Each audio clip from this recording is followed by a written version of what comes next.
Hello, my friends, and welcome to the Capital Allocation channel. Today, I want to give you an analysis of the food oligopoly that controls most of the major food brands. I'll give a brief technical analysis, a fundamental analysis, and an overview of the dividend. If you stick with me until the end of this video, I'll share with you a surprising conclusion from this analysis. All right, let's get right into it. All right, starting with Coca-Cola. Coca-Cola took a major hit in the last trading session, but it's basically chopping around in this range. There's a strong sell on the TradingView technical indicator, although it could get support in around the $50 to $52 area. So Coca-Cola has a PE of 26, a price to book of 12, so pretty expensive, decent current ratio, a very good return on equity, but massive debt. So the dividend on Coca-Cola is 3.13 with a payout ratio of 82%. So a little bit pricey, a lot of debt here, but depending on what your thoughts are, decent dividend. All right, Pepsi. Pepsi is in an uptrend. This thing just won't stop going up. Although they're, due to recent news, it's got hit the last couple of days, or actually the last trading session, but could get support and continue this uptrend. There's no sign of this slowing. It's just been going up and up with a few reasonable pullbacks here. So the PE ratio 27, price to book even higher, crazy price to book here. Almost a 1 current ratio, awesome return on equity, but look at that debt, is crazy amount of debt here. So the dividend is 2.67, pretty low, and a payout ratio of 73%. So a little bit high on the payout ratio there. So Nestle has been in a short-term downtrend, but the overall trend is upwards, so I would not be surprised to see this catch some support in the coming weeks and potentially continue this uptrend here. So Nestle has a PE of 27, a little bit more reasonable price to book, but still very high. Terrible current ratio, low return, well, reasonable return on equity, but low compared to the previous two companies, Pepsi and Coke, and a much more manageable debt. So the dividend percent is around 2.3 with a payout ratio of 78% there.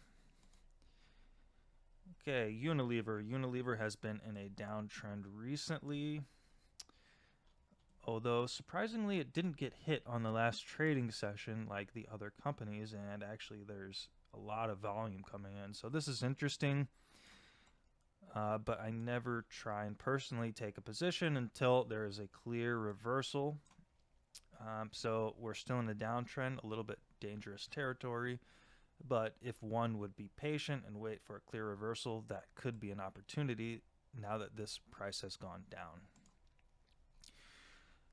So Unilever, PE of 21, price to book of 8.45, current ratio of 0.78, so not that good.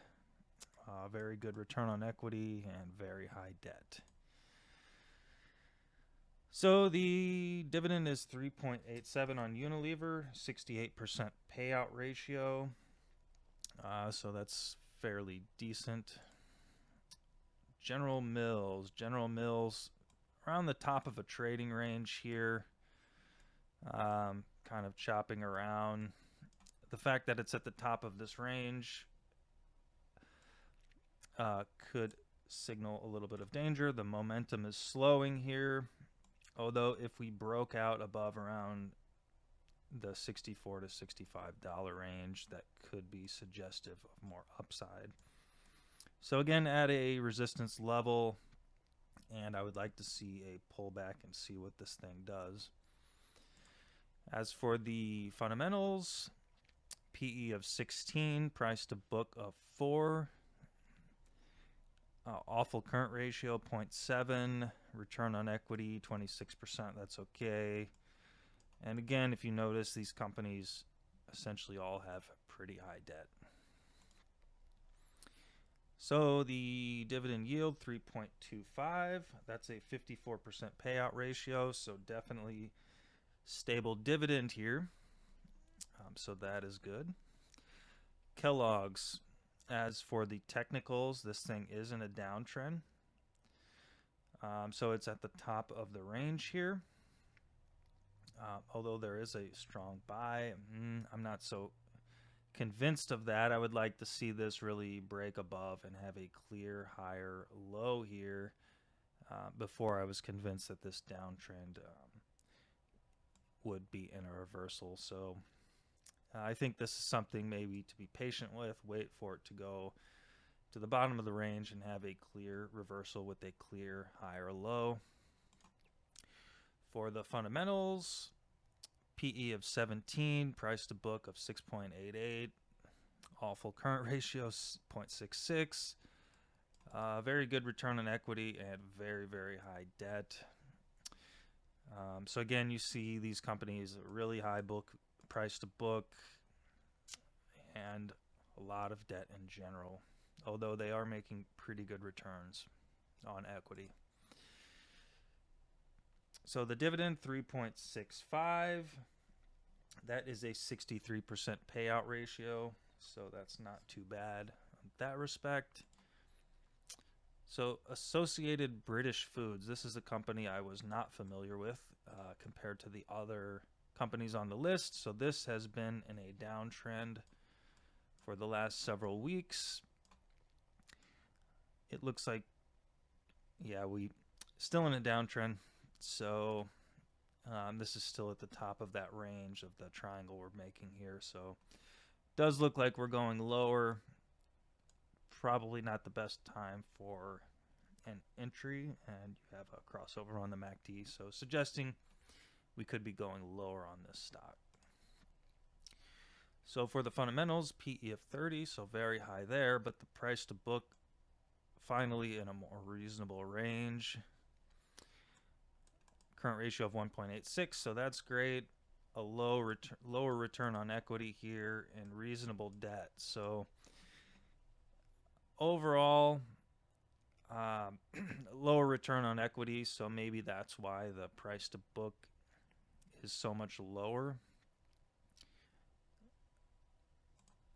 But here the dividend is also pretty low, 1.42, so not really very high dividend there, and the payout ratio of 59%, so that's fine. Again, this is in a more reasonable value range, but the low dividend is just something that I would personally pass on.